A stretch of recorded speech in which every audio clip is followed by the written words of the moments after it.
El propósito fue como poder ver este concepto de la esperanza que he trabajado como una posibilidad de pensar una vida distinta, como de inaugurar lo nuevo, un poco retomando las conceptualizaciones de Ernest Bloch, sobre todo, y por otro lado de Walter Benjamin, ¿no? Cuando hablan de la inauguración de lo nuevo y de la posibilidad de pensar en un tiempo de ruptura. Desde mi perspectiva, la guerra de Guatemala es un tiempo de ruptura, de un continuo de la dominación. Y ahí es que he planteado este proyecto postdoctoral haciendo como 3 estudios de caso, ¿no? Por un lado sobre mujeres, por otro lado sobre jesuitas y por otro lado este entrecruzado que hemos tejido con el doctor Vela. Una de las cuestiones que trabajé en la tesis de doctorado, hice una investigación sobre la participación de las mujeres en la lucha, en la guerra de Guatemala, desde esta perspectiva de la esperanza. ¿Qué quiero decir con esto? Un poco rescatando qué las hizo luchar y qué las hizo mantenerse aún en un contexto de tal violencia, ¿no? ¿Qué las hizo resistir de estos centros de detención que fueron unas torturas terribles? Una violencia brutal, aún en medio de esa situación hubo mecanismos de resistencia. Entonces lo que me interesó a mí en este trabajo es visibilizar estos mecanismos de resistencia y esperanza y cómo se sobreponen luego estas mujeres a estas experiencias de vida. En ese sentido, la estancia postdoctoral me permitió trabajar sobre este manuscrito, digamos, darle la forma ahora de un libro que está en proceso, para tratar de que esto pueda ser divulgado a una mayor escala. Ha sido un proceso interesante, pues quitar cosas que son muy propias de una tesis para poderlas hacer ya en este otro formato.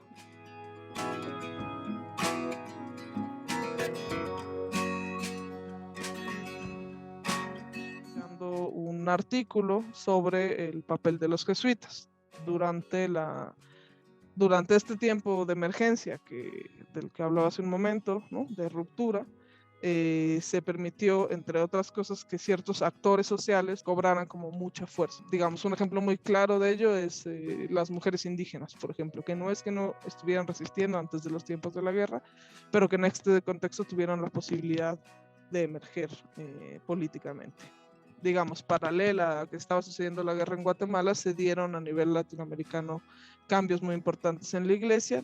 Viene esta corriente que es la teología de la liberación, de estar mucho más cercana a las poblaciones, ¿no? En esta que llamaron en su momento como opción por los pobres, digamos, dejar de buscar el reino de Dios en el cielo, sino empezar a construirlo en la tierra a partir de los trabajos en torno a la justicia, ¿no? Evidentemente, con esta corriente, en Guatemala se va a dar un proceso en el que varios religiosos de distintas órdenes, y en este caso me enfoqué en los jesuitas, van a trabajar muy cercano a las poblaciones, ¿no? Yo me enfoqué en el caso de la comunidad de la Zona 5, que es una comunidad que surge en los años 70, a principios de los años 70, con jesuitas que vienen, por un lado, algunos jóvenes que vienen de España y otros de Guatemala y de otras partes de Centroamérica, que van a establecer ahí a una comunidad en un barrio marginal de la zona 5, en el que buscan estar como en mayor contacto con la población, y desde ahí empiezan a hacer trabajos pastorales y trabajos de acompañamiento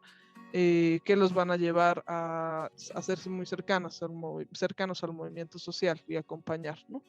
Y en este trabajo lo que hice fue como investigar algunas trayectorias, digamos 4 trayectorias de estos jesuitas de la comunidad que van a tomar caminos distintos, ¿no? Ante un contexto tan que te pone al límite como es el contexto de guerra, hay unos que deciden dejar las sotanas y unirse al movimiento guerrillero, Enrique Corral y Fernando Hoyos en este caso, y por otro lado está el padre, bueno, que en ese momento era padre Luis Eduardo Pellecer, que también decide formar parte de la guerrilla, pero que este es detenido por el ejército, torturado y posteriormente se pasa a colaborar con el ejército.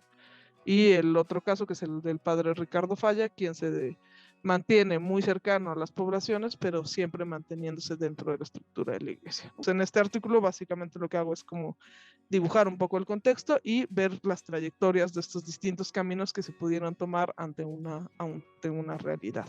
Y por otro lado está este trabajo que estamos trazando con el doctor Vela sobre la militancia de alto riesgo, en la que hemos trabajado como los testimonios de varias personas que participaron en la guerra, que estuvieron en un momento con casos de violencia política.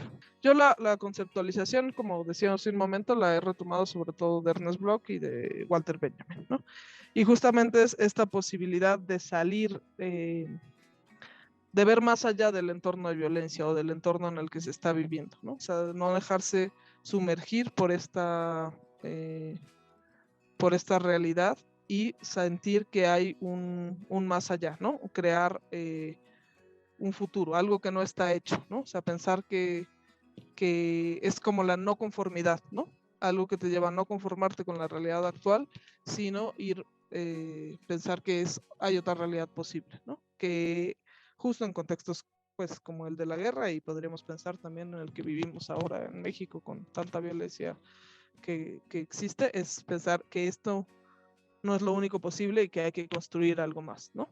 Cuando se trabajan testimonios de guerra, sobre todo hay que tener como mucha empatía, creo, o sea, ubicar lo que es las que se van a tocar elementos bastante pues duros, o sea, al final este concepto de la memoria, que es volver a pasar por el corazón, y cuando se abren ciertas cosas de procesos de memoria, pues se lleva a las testimoniantes, a quienes están narrando, a ese momento. Entonces creo que sobre todo hay que ser como muy cuidadosos al momento de trabajar con estos testimonios.